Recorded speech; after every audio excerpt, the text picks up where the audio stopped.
ಒಬ್ಬರನ್ನ ಅರೆಸ್ಟ್ ಮಾಡಿದಾಗ ಅವರೆಲ್ಲ ಹಕ್ಕುಗಳು ಹೋಗ್ಬಿಡುತ್ತಾ? ಈ ಪ್ರಶ್ನೆಗೆ ನಮ್ಮ ಸಂವಿಧಾನ ಉತ್ತರ ಕೊಡುತ್ತೆ. ಬನ್ನಿ, ಇವತ್ತು ನಮ್ಮ ಸಂವಿಧಾನದ ಒಂದು ಬಹಳ ಮುಖ್ಯವಾದ ಆರ್ಟಿಕಲ್ ಅಂದ್ರೆ ಅನುಚ್ಛೇದ 22ರ ಬಗ್ಗೆ ಮಾತಾಡೋಣ.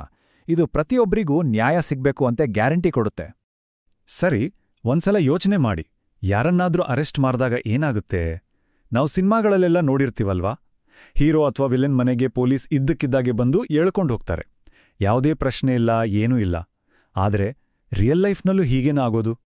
ಖಂಡಿತ ಇಲ್ಲ. ಸಿನಿಮಾದಲ್ಲಿ ತೋರಿಸೋ ಡ್ರಾಮ್ಯಾಟಿಕ್ ಅರೆಸ್ಟ್ಗಳಿಗೂ ನಿಜ ಜೀವನದಲ್ಲಿ ಪಾಲಿಸಬೇಕಾದ ರೂಲ್ಸ್ಗಳಿಗೂ ಅಜಗಜಾಂತರ ವ್ಯತ್ಯಾಸ ಇದೆ. ರಿಯಲ್ ಲೈಫ್ನಲ್ಲಿ ಪ್ರತಿಯೊಂದಕ್ಕೂ ಒಂದು ಪ್ರೊಸೀಜರ್ ಇದೆ, ಒಂದು ನಿಯಮ ಇದೆ. ಎಲ್ಲವೂ ನ್ಯಾಯದ ಆಧಾರದ ಮೇಲೇನೆ ನಡಿಬೇಕು. ಹಾಗಾದ್ರೆ ಈ ರೂಲ್ಸ್ ಎಲ್ಲ ಎಲ್ಲಿಂದ ಬಂತು? ಇದರ ಮೂಲ ಇರೋದೇ ನಮ್ಮ ದೇಶದ ಸರ್ವೋಚ್ಚ ಕಾನೂನು, ಅಂದ್ರೆ ನಮ್ಮ ಭಾರತದ ಸಂವಿಧಾನದಲ್ಲಿ. ಅದರಲ್ಲೂ ಆರ್ಟಿಕಲ್ 22 ಒಬ್ಬ ವ್ಯಕ್ತಿಯನ್ನ ಬಂಧಿಸಿದಾಗ ಅವರ ಹಕ್ಕುಗಳನ್ನ ಹೇಗೆ ರಕ್ಷಿಸಬೇಕು ಅಂತ ಕ್ಲಿಯರ್ ಆಗಿ ಹೇಳುತ್ತೆ. ಎಷ್ಟೇ ಕಷ್ಟದ ಪರಿಸ್ಥಿತಿ ಇದ್ರೂ ನ್ಯಾಯ ಕೈ ತಪ್ಪಬಾರ್ದು ಅನ್ನೋದೇ ಇದರ ಮುಖ್ಯ ಉದ್ದೇಶ. ಸರಿ, ಹಾಗಿದ್ರೆ ಈ ಆರ್ಟಿಕಲ್ ಕೊಡುವ ಮೇನ್ ಪ್ರೊಟೆಕ್ಷನ್ಗಳು ಯಾವುದು ಅಂತ ನೋಡೋಣ. ಈ ರೂಲ್ಸ್ ಎಲ್ಲ ಎಲ್ಲರಿಗೂ ಅಪ್ಲೈ ಆಗುತ್ತೆ, ಯಾಕಂದ್ರೆ ತಪ್ಪುಗಳು ಆಗೋ ಸಾಧ್ಯತೆ ಇದ್ದೇ ಇರುತ್ತೆ ಅಲ್ವಾ? ನ್ಯಾಯ ಅನ್ನೋದು ಎಲ್ಲರಿಗೂ ಸಿಗ್ಲೇಬೇಕು. 3 ಬಹಳ ಮುಖ್ಯವಾದ ಹಕ್ಕುಗಳಿವೆ. 1, ಯಾಕೆ ಅರೆಸ್ಟ್ ಮಾಡ್ತಿದ್ದಾನೆ ಅಂತ ಕಾರಣವನ್ನ ಖಂಡಿತ ತಿಳಿಸ್ಬೇಕು. 2, ಅವರಿಗೆ ಬೇಕಾದ ಲಾಯರ್ ಜೊತೆ ಮಾತಾಡೋಕೆ ಅವಕಾಶ ಕೊಡಬೇಕು. 3ನೇದು, ಮತ್ತು ಇದು ತುಂಬಾನೇ ಇಂಪಾರ್ಟೆಂಟ್, ಅರೆಸ್ಟ್ ಮಾಡಿದ 24 ಗಂಟೆ ಒಳಗಡೆ ಮ್ಯಾಜಿಸ್ಟ್ರೇಟ್ ಮುಂದೆ ಹಾಜರುಪಡಿಸಲೇಬೇಕು. ಆದ್ರೆ ಯಾಕೆ ಈ 24 ಗಂಟೆಗಳ ಟೈಮ್ ಲಿಮಿಟ್? ಯಾಕಿದಿಷ್ಟು ಮುಖ್ಯ? ಒಂದ್ ಕ್ಷಣ ಯೋಚನೆ ಮಾಡಿ ನೋಡಿ. ಈ ಟೈಮ್ ಲಿಮಿಟ್ ಇಲ್ಲ ಅಂದಿದ್ರೆ ಏನಾಗ್ತಿತ್ತು? ಇದು ಅಧಿಕಾರದ ದುರುಪಯೋಗ ಆಗೋದನ್ನ ತಡೆಯೋ ಒಂದು ದೊಡ್ಡ ಅಸ್ತ್ರ. ಹೌದು, ಈ 24 ಗಂಟೆ ಅನ್ನೋದು ತುಂಬಾ ಕ್ರೂಷಿಯಲ್. ಯಾಕಂದ್ರೆ ಆದಷ್ಟು ಬೇಗ ಒಬ್ಬ ತಟಸ್ಥ ವ್ಯಕ್ತಿ ಅಂದ್ರೆ ಮ್ಯಾಜಿಸ್ಟ್ರೇಟ್ ಈ ಅರೆಸ್ಟ್ ಸರಿನಾ ತಪ್ಪಾ ಅಂತ ನೋಡ್ಬೇಕು. ಇದರಿಂದ ಏನಾಗುತ್ತೆ ಅಂದ್ರೆ ಯಾರನ್ನೂ ಸುಮ್ಮನೆ ತುಂಬಾ ದಿನಗಳ ಕಾಲ ವಶದಲ್ಲಿ ಇಟ್ಕೊಳ್ಳೋಕ್ಕಾಗೋದಿಲ್ಲ.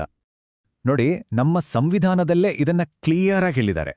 ಬಂಧನ ಆದ 24 ಗಂಟೆಗಳ ಅವಧಿಯೊಳಗೆ ಹತ್ತಿರದ ಮ್ಯಾಜಿಸ್ಟ್ರೇಟ್ ಮುಂದೆ ಹಾಜರುಪಡಿಸಬೇಕು ಅಂತ. ಇದು ಬರೀ ಒಂದು ರೂಲ್ ಅಲ್ಲ, ಪ್ರತಿಯೊಬ್ಬರ ಸ್ವಾತಂತ್ರ್ಯವನ್ನ ಕಾಪಾಡುವ ಕಾನೂನಿದು. ಈ ರೂಲ್ಸ್ ಕೇವಲ ಪುಸ್ತಕದಲ್ಲಿರೋ ಪದಗಳಲ್ಲ, ನಿಜ ಜೀವನದಲ್ಲಿ ನ್ಯಾಯ ಅಂದ್ರೆ ಏನು ಅನ್ನೋದನ್ನ ಇವೇ ಹೇಳೋದು. ಇದರ ಪ್ರಾಮುಖ್ಯತೆ ಇನ್ನಷ್ಟು ಚೆನ್ನಾಗಿ ಅರ್ಥ ಆಗ್ಬೇಕು ಅಂದ್ರೆ ಬನ್ನಿ, ಸಮೀರ್ ಅನ್ನೋ ಹುಡುಗನ ಒಂದು ಪುಟ್ಟ ಕಥೆ ಕೇಳೋಣ. ಕಥೆ ಹೀಗಿದೆ. ಸ್ಕೂಲಲ್ಲಿ ಒಂದು ಕಿಟಕಿ ಗಾಜು ಒಡೆದೋಗಿರುತ್ತೆ. ಟೀಚರ್ ಸಮೀರ್ನೇ ಒಡೆದಿದ್ದು ಅಂತ ಅವನ ಮೇಲೆ ಆರೋಪ ಮಾಡ್ತಾರೆ. ಆದರೆ ಅವನ ಮಾತು ಕೇಳೋಕೆ ರೆಡಿನೇ ಇರಲ್ಲ. ಅವನಿಗೆ ಶಿಕ್ಷೆನೂ ಕೊಟ್ಬಿಡ್ತಾರೆ. ಆಗ ಅವನಿಗೆ ತುಂಬಾ ಕನ್ಫ್ಯೂಷನ್, ಭಯ ಎಲ್ಲ ಆಗತ್ತೆ. ಆಮೇಲೆ ಗೊತ್ತಾಗತ್ತೆ ಆ ಗಾಜು ಒಡೆದಿದ್ದು ಬೇರೆ ಯಾರೋ ಅಂತ. ಇದರಿಂದ ನಾವೇನ್ ಕಲಿಬೋದು? ಯಾರೇ ಆಗ್ಲಿ ಅವ್ರ ಮಾತನ್ನ ಹೇಳ್ಕೊಳ್ಳೋಕೆ ಒಂದು ಅವಕಾಶ ಸಿಗ್ಲೇಬೇಕು ಅಲ್ವಾ? ಸೊ ಸಮೀರ್ ಕಥೆಯಿಂದ ಕಲಿಯೋ ಪಾಠ ತುಂಬಾ ಸಿಂಪಲ್. ಏನಾದ್ರೂ ಆಕ್ಷನ್ ತಗೊಳ್ಳೋ ಮುಂಚೆ ಇನ್ನೊಬ್ರ ಮಾತನ್ನ ಕೇಳ್ಬೇಕು. ಇದೇ ನ್ಯಾಯದ ಮೊದಲನೇ ಮೆಟ್ಟಿಲು. ಶಿಕ್ಷಿಸೋ ಮುನ್ನ ಕೇಳಿ, ಇದೇ ಬೇಸಿಕ್ ಪ್ರಿನ್ಸಿಪಲ್. ಸರಿ, ಇಲ್ಲಿಯವರೆಗೂ ನೋಡಿದ ರೂಲ್ಸ್ಗೆ ಒಂದು ಎಕ್ಸೆಪ್ಷನ್ ಅಂದ್ರೆ ವಿನಾಯಿತಿ ಇದೆ. ಅದನ್ನ ಪ್ರಿವೆಂಟಿವ್ ಡಿಟೆನ್ಷನ್ ಅಥವಾ ತಡೆಗಟ್ಟುವ ಬಂಧನ ಅಂತ ಕರೀತಾರೆ. ಇದು ಸ್ವಲ್ಪ ಕಾಂಪ್ಲೆಕ್ಸ್ ಅನ್ಸ್ಬೋದು. ಅದಕ್ಕೆ ಇದನ್ನ ಅರ್ಥ ಮಾಡ್ಕೊಳ್ಳಕ್ಕೆ ಬನ್ನಿ ಒಂದು ಆಟದ ಮೈದಾನದ ಉದಾಹರಣೆ ತಗೊಳ್ಳೋಣ. ಹಾಗಿದ್ರೆ ಏನಿದು ಪ್ರಿವೆಂಟಿವ್ ಡಿಟೆನ್ಷನ್? ಅಂದ್ರೆ ಯಾರಾದರೂ ದೇಶಕ್ಕೆ ಏನೋ ದೊಡ್ಡ ಹಾನಿ ಮಾಡ್ತಾರೆ ಅನ್ನೋ ಅನುಮಾನ ಬಲವಾಗಿದ್ದಾಗ ಅವರು ಆ ತಪ್ಪು ಮಾಡೋಕ್ಕೂ ಮುಂಚೆನೇ ಅವ್ರನ್ನ ವಶಕ್ಕೆ ತಗೊಳ್ಳೋದು. ಇದನ್ನ ಹೆಚ್ಚಾಗಿ ರಾಷ್ಟ್ರೀಯ ಭದ್ರತೆಗೆ ಸಂಬಂಧಪಟ್ಟ ಕೇಸ್ಗಳಲ್ಲಿ ಬಳಸ್ತಾರೆ. ಆದ್ರೆ ಒಂದ್ ನಿಮಿಷ, ತಪ್ಪು ಮಾಡೋಕೆ ಮುಂಚೆನೇ ಅರೆಸ್ಟ್ ಮಾಡೋದು ಡೇಂಜರಸ್ ಅಲ್ವಾ? ಇದನ್ನ ಮಿಸ್ಯೂಸ್ ಮಾಡ್ಕೋಬೋದಲ್ವಾ? ಖಂಡಿತ ಸಾಧ್ಯತೆ ಇದೆ. ಅದಕ್ಕೆ ನಮ್ಮ ಸಂವಿಧಾನ ಈ ಥರದ ಸ್ಪೆಷಲ್ ಪವರ್ಗೂ ತನ್ನದೇ ಆದ ರೂಲ್ಸ್ ಹಾಕಿದೆ. ಇಲ್ಲೂ ಕೂಡ ನ್ಯಾಯದ ತತ್ವವನ್ನ ಮರೆಯೋ ಹಾಗಿಲ್ಲ. ಈ ಪ್ರೋಸೆಸ್ ಫೇರ್ ಆಗಿ ನಡಿಬೇಕು ಅಂತ ಕೆಲವು ಸೇಫ್ ಗಾರ್ಡ್ಸ್ ಇವೆ. 1, ಅರೆಸ್ಟ್ ಆದ ವ್ಯಕ್ತಿಗೆ ಕಾರಣ ತಿಳಿಸ್ಲೇಬೇಕು. 2, ಅವರು ತಮ್ಮ ವಾದವನ್ನ ಮಂಡಿಸೋಕೆ ಅವಕಾಶ ಸಿಗುತ್ತೆ. ಮತ್ತು 3, ಒಂದು ಸ್ಪೆಷಲ್ ಅಡ್ವೈಸರಿ ಬೋರ್ಡ್ ಇರುತ್ತೆ. ಅದು ಈ ಬಂಧನ ಸರಿನಾ ತಪ್ಪಾ ಅಂತ ರಿವ್ಯೂ ಮಾಡುತ್ತೆ. ಈ ಕಾಂಪ್ಲೆಕ್ಸ್ ವಿಷಯವನ್ನ ಇನ್ನಷ್ಟು ಸಿಂಪಲ್ ಆಗಿ ಅರ್ಥ ಮಾಡ್ಕೊಳ್ಳಕ್ಕೆ ನಾವು ಆವಾಗಲೇ ಹೇಳಿದ್ವಲ್ಲ ಆಟದ ಮೈದಾನದ ಉದಾಹರಣೆ, ಅದಕ್ಕೆ ವಾಪಸ್ ಹೋಗೋಣ. ಅಲ್ಲಿ ಒಬ್ಬ ಮಾನಿಟರ್ ಇದ್ದಾರೆ ಅಂತ ಅಂದ್ಕೊಳ್ಳಿ. ಆ ಮಾನಿಟರ್ ಒಬ್ಬ ಸ್ಟೂಡೆಂಟ್ ಹತ್ರ ಬಂದು ನೀನಿವತ್ತು ಆಟ ಆಡೋ ಹಾಗಿಲ್ಲ ಅಂತ ಹೇಳ್ತಾರೆ. ಆದರೆ ಯಾಕೆ ಅಂತ ಕಾರಣನೇ ಹೇಳಲ್ಲ. ಆಗ ಸ್ಟೂಡೆಂಟಿಗೆ ಏನಾಗುತ್ತೆ? ಕೋಪ, ಕನ್ಫ್ಯೂಷನ್ ಎಲ್ಲನೂ ಆಗುತ್ತೆ. ಆದರೆ ಆಮೇಲೆ ಮಾನಿಟರ್ ಬಂದು ನೋಡು, ಗ್ರೌಂಡಲ್ಲಿ ಸ್ವಲ್ಪ ಸೇಫ್ಟಿ ಇಶ್ಯೂ ಇದೆ, ಅದಕ್ಕೆ ನಿಲ್ಸಿದೆ ಅಂತ ವಿವರಿಸಿದಾಗ ಪರಿಸ್ಥಿತಿ ಅರ್ಥ ಆಗುತ್ತೆ ಅಲ್ವಾ? ಸೊ ಕ್ಲಿಯರ್ ಆಗಿ ಕಾರಣ ಹೇಳಿದ್ರೆ ನ್ಯಾಯನೂ ಸಿಗುತ್ತೆ, ನಂಬಿಕೆನೂ ಬರುತ್ತೆ. ಸರಿ, ಇಲ್ಲಿಯವರೆಗೂ ನಾವು ರೂಲ್ಸ್ ಬಗ್ಗೆ ಮಾತಾಡಿದ್ವಿ.